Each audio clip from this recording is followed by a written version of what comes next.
Welcome to The Next Chapter, a show about how to move your life forward and what comes next. I'm your host, Carrie Pena, co-founder of the Center for Positive Media. Hi, everyone. I'm Carrie Pena, and this is The Next Chapter podcast. With me in studio, one of my favorite guests to interview, Dr. Brenda Combs, author of Finding My Shoes and She Rose. Your life story is one for the books, indeed. So good to have you back. Thank you for having me. Good morning. The theme of our show today is that no matter what folks are going through, who might be watching or listening, there is a way out, but you say you just got to put the work in. I want to start by talking about, for those who don't know your story, a little bit of the backstory. You were doing all right in life, and then you tried drugs, and that took you down a deep, dark road. Yes, that's where my life actually went downhill. The moment I started doing drugs and not caring about myself was the moment of my downfall, because it led me to 10 years of being homeless and addicted and being raped, burned with cigarettes, hit by a car, overdosed, of course, trying to commit suicide. And I found myself underneath the 7th Avenue Bridge in downtown Phoenix, living in the zone. What is that like, being homeless? It's hard to imagine. You know, I do a lot of reporting on homelessness, but it is hard to imagine what that feels like to be out there on the streets like that. To put it in words, it's hard to find a word to describe what it feels like. But I can tell you, I felt worthless, unloved. I felt like nobody cared. I didn't matter. And the worst part was I didn't love myself. I didn't feel worthy. I didn't think that I was valuable. I had nothing to add to society. And who's going to give me a job? Who's going to have me watch their kids? Who's going to have me as a cashier at Walmart? No one, because I wasn't worthy. And it really took for me to get to what they say when you hit the bottom. My bottom was someone stealing the shoes off of my feet. A homeless woman, as I'm sleeping in crack alley, you take my shoes.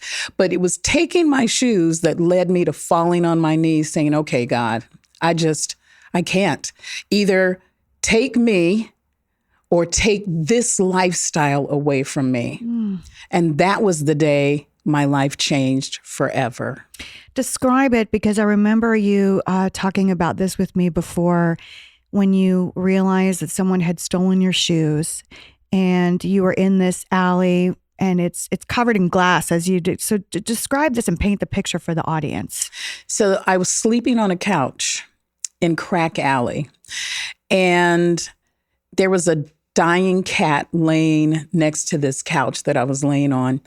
The alley was littered with broken glass, syringes, used condoms. I mean, it was just filthy. Cinder blocks everywhere, because we had littered this alley so that the police wouldn't be able to drive through there to capture us, but also not realizing that I too could have been captured by the pimps and the drug dealers at the other end of the alley, because, you know, it was well known that they come and get you, they're going to prostitute you or sell you to, you know, some other pimp.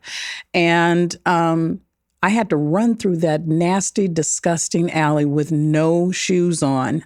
And my feet were cut, burned, blistered. I remember at one point there was an empty Dorito bag. I'll never forget it. My feet were burning so badly on the pavement. I was walking on the pavement, trying to walk on the sand, walking on the pavement. And I took that empty Dorito bag and I put it on my foot as if it was a sock to try and cool my feet from the burning. And I made it to the park. And when I got to the park where the homeless were, you know, sleeping and eating and getting high, and in this park, it was veterans. It was senior citizens. It was single moms. It was teenagers. It was children. It was a variety of people. And I looked around that park and I said, God, I can't do this. Please, I want to die or take me out of this. And Carrie, as if it was happening today, I literally felt a cool breeze of wind blowing on my skin. And I heard a voice say, I got you, Brenda. Now, for me, because it's my testimony, I feel like that was the voice of God saying, I hear you and I got you. And in true addict form, I told everyone, oh my gosh, did you guys hear that? And they were like, Brenda, you're dehydrated. You want to get high because that's the solution. Keep self-medicating. And so I told everyone, I'm going to go turn myself in. And they laughed at me. But this time, Carrie, I walked all the way down to the probation office and I turned myself in. And it was a pivotal moment because my PO welcomed me in. She shook my hand, even though I was dirty. I smelled. I wasn't clean. It's not like I was taking a shower. And she welcomed me in. And she said, Brenda, I see something in you. And I'm going to give you another chance, one last opportunity. I'm going to love you until you're able to love yourself because I see something in you. And she said, but you have to go today because if not, my supervisor is going to sign the warrant that's for your arrest and I would be going to prison. So I told her, okay, I'll do it because I couldn't believe someone loved me. She gave you grace. Yes. In that moment. But she saw something. She saw beyond the filth, the stench, the fear, the pain, the ugliness. She saw something inside of me that was worth saving, or maybe she saw my worth, but I didn't see it. What lesson do you think people could learn from just that part of it? Just that she saw you, and in that moment, she changed your life. What I think the lesson is to not be so quick to judge, basing that upon what you see. But going by her having conversations with me and me talking to her and telling her about, how I couldn't sleep because I keep reliving when I was raped and beaten and left for dead in the alley. I couldn't sleep because I kept hearing those voices of the men lining up to come for me. I mean, it was trauma. And the only way that I could deal with it was to get high, because when I got high, I didn't feel. And when I didn't feel, I didn't have to think about it. But the more I would sober up and be clean, then those memories would start coming. And it was torture. It was torment. How did you navigate that? Because what you just described there, and that's just a small part of your story, but that is such deep, deep trauma. Yes. How did you start to heal from that? And what's the process that helped you? It was my PO. She forced me to go into another program, which was number 13. 13, I guess, was a lucky number for me. And then she made me go to the Center Against Sexual Abuse. I think it's called Center Against Sexual Abuse and Domestic Violence now, but at the time. So I went and I did all of those sessions. It was hard because I had to talk about every incident that I could remember.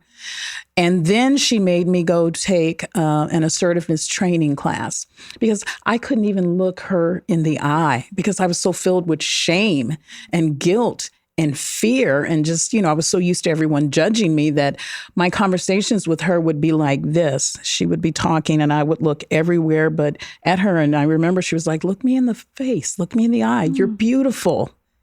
Wow. So tell me about this class, assertiveness training class. The assertiveness training class really taught me how to assert myself in a positive way. And it literally started with doing the most simplest of exercises, looking someone in the eye while saying, hello, my name is Brenda, and shaking their hand.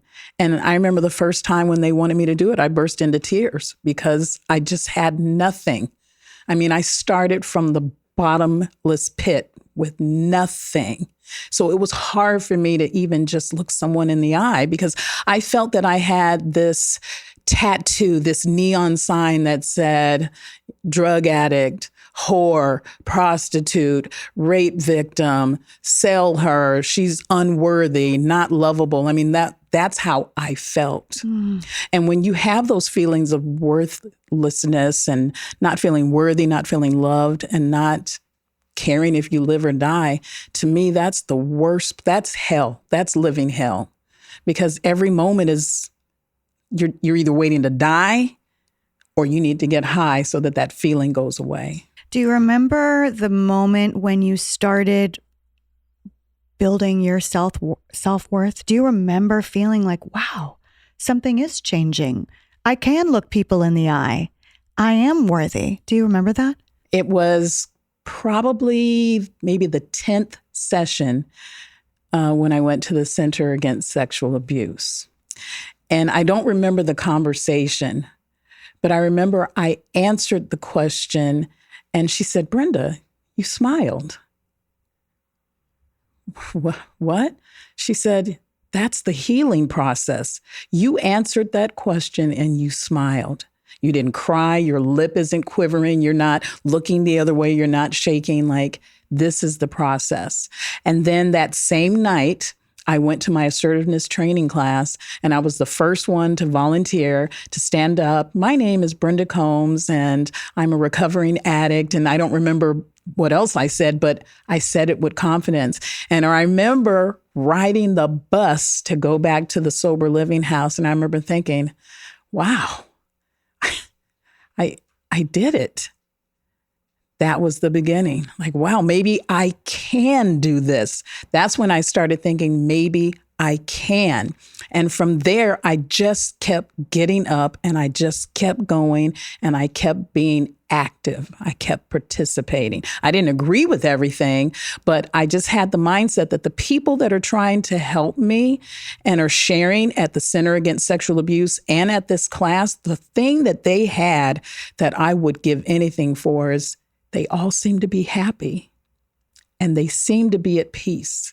And I didn't have that. And I wanted that. You can't buy that. But they were able to teach me how to get to that point. And I took it and I ran with it.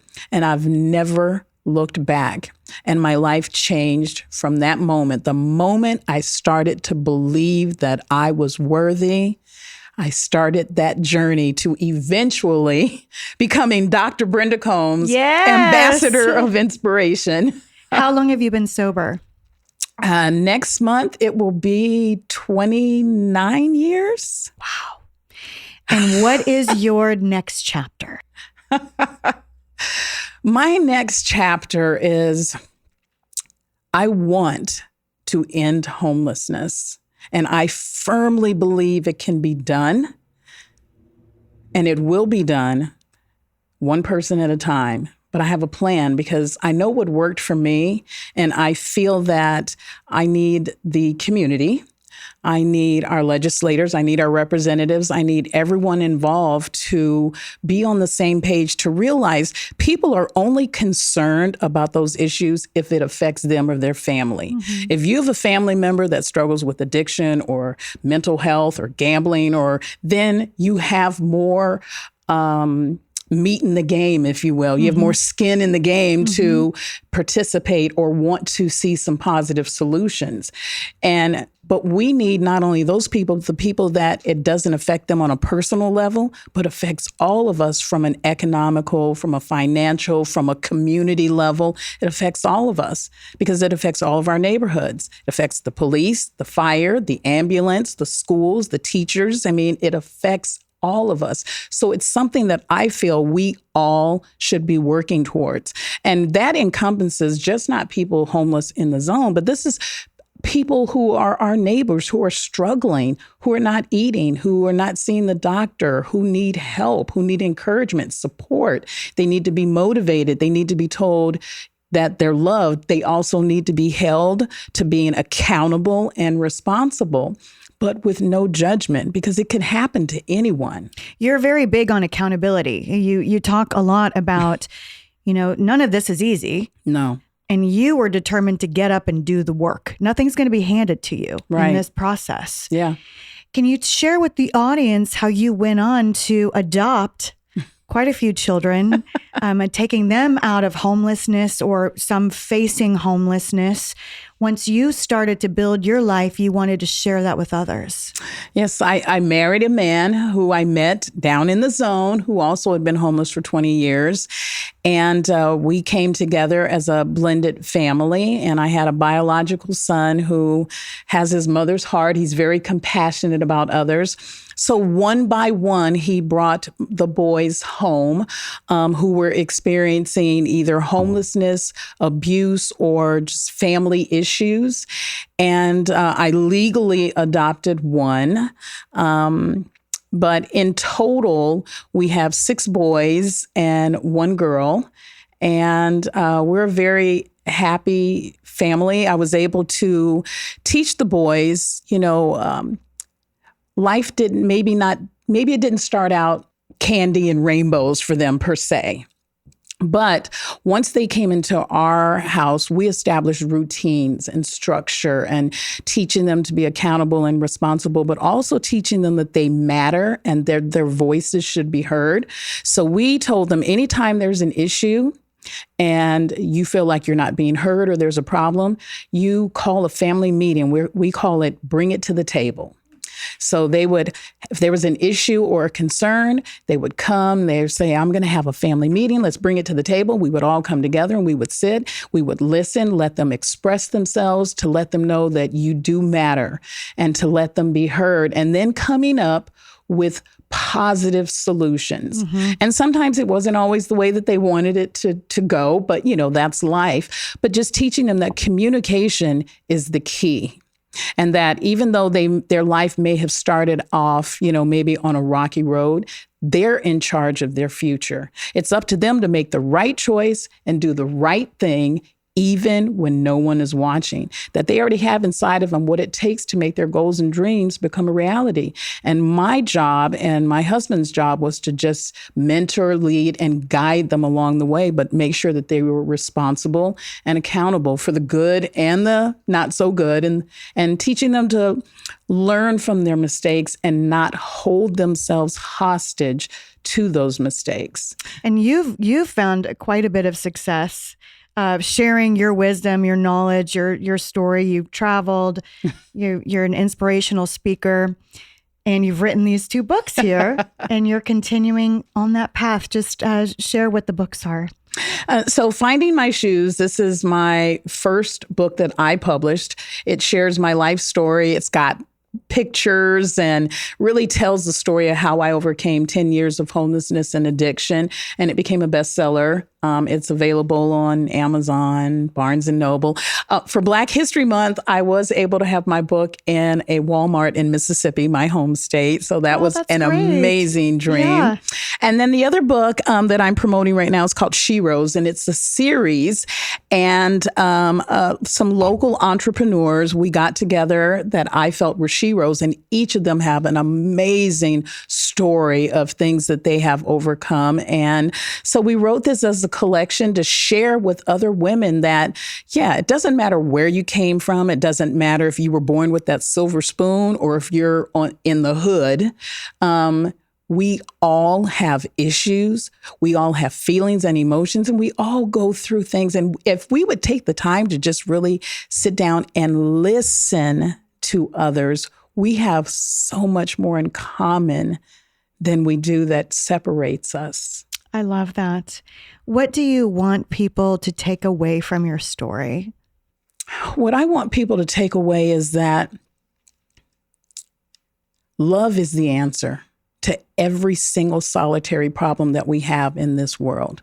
Because if you love something, you're going to fight for it. You're going to protect it. You're going to try and nurture it. You're going to feed it. You're going to water it. You're going to try and keep the weeds away.